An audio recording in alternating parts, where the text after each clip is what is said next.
Nchi washirika wa Marekani zimeonyesha kutoridhia kuitikia wito uliotolewa na rais wa Marekani Donald Trump wa kuzitaka zishiriki katika juhudi za kufunguliwa tena mlango wa bahari wa Hormuz. Iran imeifunga njia hiyo muhimu. Msemaji wa serikali ya Ujerumani Stefan Cornelius amesema vita hivi havina uhusiano wowote na nchi washirika wa jumuiya ya kujihami ya NATO. Zainab Aziz na taarifa kamili.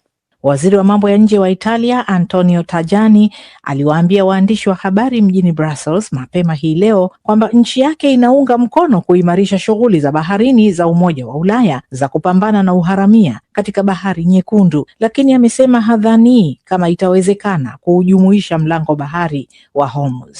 Kabla ya hapo, serikali ya Ujerumani iliukataa wazi wito wa rais wa Marekani Donald Trump kwa washirika wa NATO kushirikiana kusaidia kuzilinda meli za kibiashara katika mlango bahari wa Hormuz kutokana na mashambulizi ya Iran. Trump amependekeza katika taarifa kwa vyombo vya habari kwamba mustakabali wa jumuiya ya kujihami ya NATO unaweza kuwa mbaya sana ikiwa washirika hawatasaidia kuhakikisha njia salama kwa meli za kibiashara zinazopitia kwenye mlango bahari huo wa Hormuz. Waziri wa mambo ya nje wa Ujerumani Johann Wadephul amesema amezitaka Marekani na Israel kutoa ufafanuzi zaidi kuhusu operesheni yao dhidi ya Iran. Itakuwa muhimu kwa Marekani na Israel kubaini wakati mahususi wa kuyafikia malengo ya operesheni yao ya kijeshi dhidi ya Iran. Tunahitaji uwazi zaidi kuhusu swala hili, na nimeuliza swali hili katika mazungumzo yangu na wenzangu wa Israel Gideon Saar na wa Marekani Marco Rubio. Waziri Mkuu wa Uingereza Keir Starmer ametetea uamuzi wake wa kutofautiana na Rais Donald Trump. Amesema Uingereza inashirikiana na washirika wake na hawatakubali kutumbukizwa kwenye vita vikubwa. Mawaziri wa mambo ya nje wa Umoja wa Ulaya wanajadili jinsi kambi hiyo inavyoweza kuchangia katika kufunguliwa tena kwa mlango bahari wa Hormuz. Mkuu wa sera za kigeni wa Umoja wa Ulaya Kaja Kallas amesema alifanya mazungumzo na katibu mkuu wa Umoja wa Mataifa Antonio Guterres mwishoni mwa wiki kuhusu mpango unaowezekana wa kuhakikisha usafirishaji salama wa mafuta na mbolea. Waziri wa mambo ya nje wa Denmark Lars Løkke Rasmussen amesema Ulaya inapaswa kuwa na mawazo mapana zaidi na ya wazi kuhusu kusaidia katika kuhakikisha uhuru wa safari za meli katika mlango bahari wa Hormuz, hata kama bara hilo haliungi mkono uamuzi wa Marekani na Israel wa kuingia vitani na Iran. Iran imesema iko tayari kuendelea na vita katika eneo la Mashariki ya Kati kadri itakavyohitajika. Asante sana Zainab Aziz kwa ripoti hiyo. Mkwamo katika mlango bahari wa Hormuz unaonekana kuigubika ajenda ya vita vya Marekani na Israel dhidi ya Iran, na rais wa Marekani Donald Trump anajaribu kuzishirikisha nchi washirika wake na nchi wanachama wa jumuiya ya kujihami NATO zitume manuari za kivita kusaidia kufungua mlango huo wa bahari ambao umefungwa na Iran. Je, mkwamo huu unatoa taswira gani kuhusu vita hivi? Nimezungumza na Ibrahim Rahbi, mchambuzi wa siasa za Mashariki ya Kati na kimataifa akiwa huko Oman, ambaye kwanza anaelezea mtazamo wake.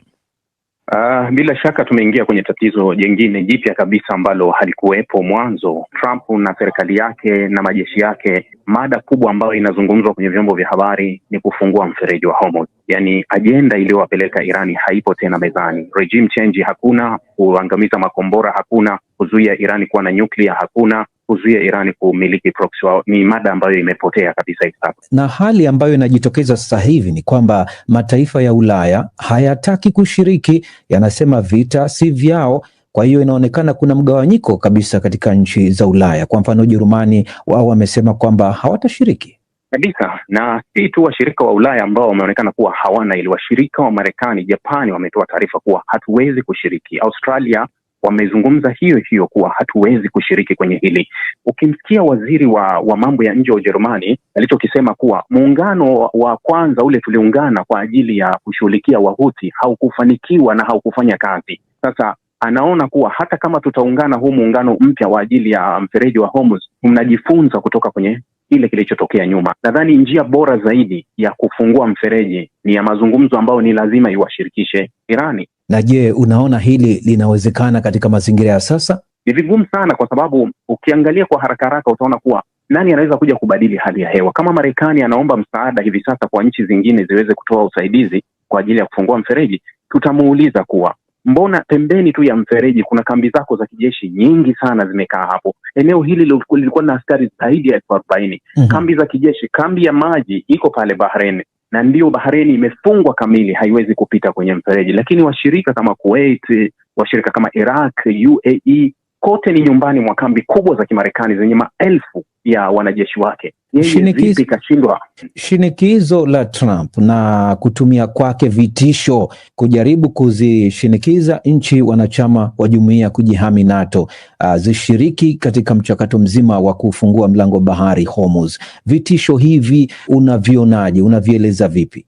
Havifanyi kazi kwa sababu hawa wenzake hawakusukumwa na chochote kwenye hili. Ndio maana kuanzia mwanzo wa vita karibu nchi zote zilisema kuwa tunakuunga mkono, nenda. Lakini karibu nchi zote ziliepusha kupeleka vikosi vyao. Ni tofauti kabisa na vita zote ambazo Marekani ameshiriki. Lakini kwenye hii vita mara zote wao walizungumza kuhusu mazungumzo, na wao wote wameamua kujiweka pembeni, wamemwacha Marekani na Israel aendelee kulifanya hili. Kwa hiyo kwa nguvu, hana nguvu Marekani ya kuwasukuma, kwa sababu ni wengi hivi sasa ambao wako kinyume chake. Na mpaka dakika hii huoni ambaye yuko tayari kukaa nyuma ya Marekani kumwambia kuwa twende. Kwa hiyo ni kama vile nahodha ambaye hajui mashua inaelekea wapi. Unauona wapi mustakabali wa jumuiya ya NATO kufuatia kauli za Trump na vitisho vya Trump kwamba atauvunjilia mbali kama mataifa wanachama hayatashiriki?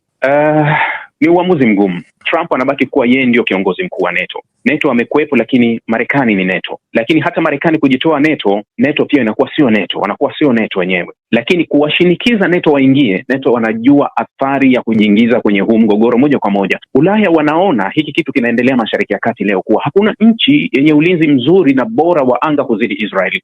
Lakini hata Israeli inashindwa kukabiliana na makombora ya Irani. Sasa nani yuko tayari kuingiza nchi yake kwenye matatizo, itokee tena tatizo la kiusalama kwenye nchi yake? Kwa hiyo unaona wote wanajua kabisa njia halisi ya huu mgogoro ni meza.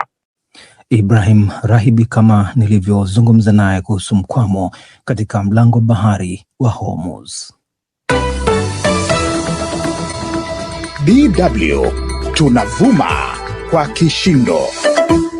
Naam, tukiachana na mgogoro wa Mashariki ya Kati, tuangalie mgogoro mwingine kati ya Urusi na Ukraine. Urusi imefanya mashambulizi yasiyo ya kawaida dhidi ya mji wa Kiev leo Jumatatu, ikitumia droni zenye uwezo ulioboreshwa. Mabaki ya droni yalianguka kwenye uwanja wa Uhuru, wakati mashambulizi mengine yakiutikisa pia mji wa pili kwa ukubwa nchini Ukraine wa Kharkiv. Mashambulio haya ya Urusi yamefanyika katikati ya juhudi za Ulaya za kutaka kuimarisha msaada wake kwa Ukraine. Saumu Mwasimba anaarifu zaidi. Milipuko ilisikika katikati ya mji wa Kiev majira ya mapambazuko baada ya mashambulizi ya usiku wa kuamkia leo kutikisa mji huo, ambapo mabaki ya droni yaliangukia kwenye uwanja mkuu wa Uhuru na kusababisha watu kujeruhiwa na uharibifu wa miundombinu ya usafiri. Mashambulizi hayo ya mapambazuko yametajwa kuwa sio ya kawaida na jeshi la anga la Ukraine, yakihusisha droni aina mbalimbali. Jeshi hilo limesema vikosi vyake vilifanikiwa kuzidungua droni 194 kati ya 211 zilizorushwa usiku wa kuamkia leo. Watu 3 wameuawa kufuatia mashambulizi ya usiku katika maeneo ya Zaporizhia na Dnipropetrovsk.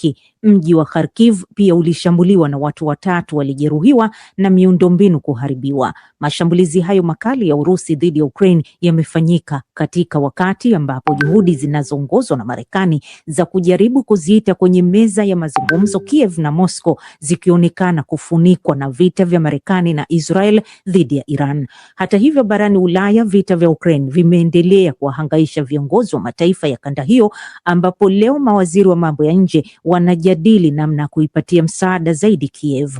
Umoja wa Ulaya umepitisha vikwazo dhidi ya watu 9 wanaotuhumiwa kwa uhalifu wa kivita unaohusishwa na mauaji ya Bucha nchini Ukraine. Waziri wa mambo ya nje wa Ufaransa Jean-Noël Barrot, kabla ya mkutano wa Brussels, alisema kwamba mzozo wa Ukraine haupaswi kufunikwa na mgogoro wa Iran. L'escalade militaire incontrôlée. Vita hatari vilivyosambaa Mashariki ya Kati haviwezi kutusahaulisha swala la Ukraine ambalo limeweka hatarini usalama na amani ya bara la Ulaya kwa miaka 4 iliyopita. Katikati ya kuongezeka kutengwa kwa Urusi kimataifa baada ya kuangushwa utawala wa Bashar al-Assad, kadhia kukamatwa Nicolas Maduro na kuuliwa Ayatollah Khamenei, tunaendeleza uungwaji mkono wetu kwa Ukraine na shinikizo dhidi ya Vladimir Putin, tukiwa tumejitolea kikamilifu na kutafuta ufumbuzi. À l'Ukraine et notre pression sur Vladimir Poutine. Umoja wa Ulaya pia unatarajiwa kupitisha vikwazo zaidi dhidi ya wanaodaiwa kuwa waendesha propaganda wa Kremlin, akiwemo Adrien Bakui, raia wa Ufaransa na Urusi, ambaye anadaiwa kuhusika kusajili wapiganaji wa kigeni na pia kueneza kampeni za upotoshaji Ulaya na barani Afrika.